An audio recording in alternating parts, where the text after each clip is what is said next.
Hello again, everyone. I usually don't have time to do two videos in one day, but I did today.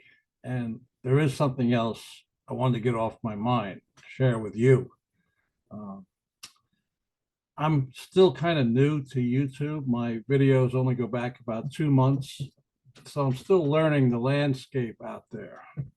But one thing I have noticed in my short time of being active on YouTube is that we seem to have this strange phenomenon of anonymous preachers who have a ministry using their channels, their YouTube channels for ministry.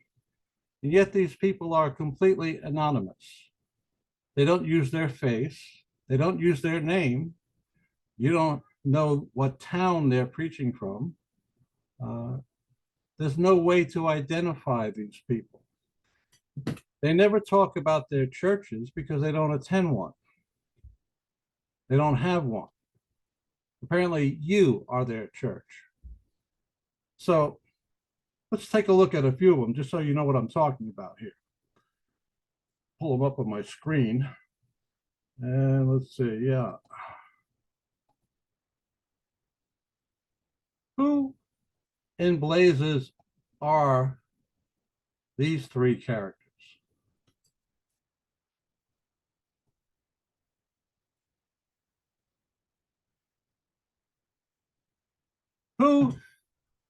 Who is this Jack Smack character?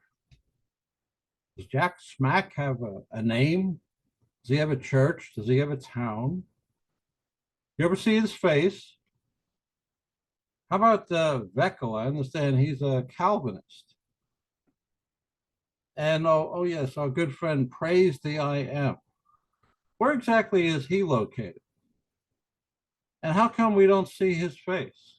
How come we don't know his name? What exactly are these people hiding and why? Put them back down for a moment. You know, here in New York City before the pandemic, we had a law that said you were not allowed to go around with a mask on your face in public. Now, you probably have the same sort of law in your own locale. And there was a good rationale for that law that said you can't go around in public with a mask because the presumption was that you were up to no good.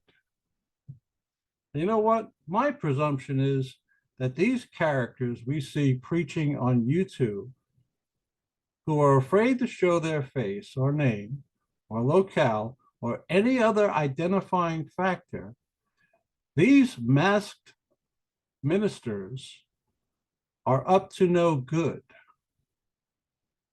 And you can usually tell by their extreme, outrageous teaching. People like Jack Smack and Praise the I Am, who teach you that you can be a practicing homosexual or a practicing Satanist, and you're still going to heaven because you believe the gospel when you were 10 years old at vacation Bible camp. Okay? You know what? These people are hiding their faces because they don't want to own their statements. Also, they want to be able to harass people who are teaching truthfully without suffering any consequences. Now, if they actually belong to a church and they were harassing truth-teaching ministries, they would be accountable for their actions. But these sock puppets are not at all accountable, are they? They get to hide on YouTube, and you get to think that they're really religious. You know what? These are scoundrels. These are cowards. These are hell raisers. These are false prophets. And these men are going straight to hell, barring a road to Damascus-style miracle. These men have an appointment with the lake of fire. Have a nice night, people.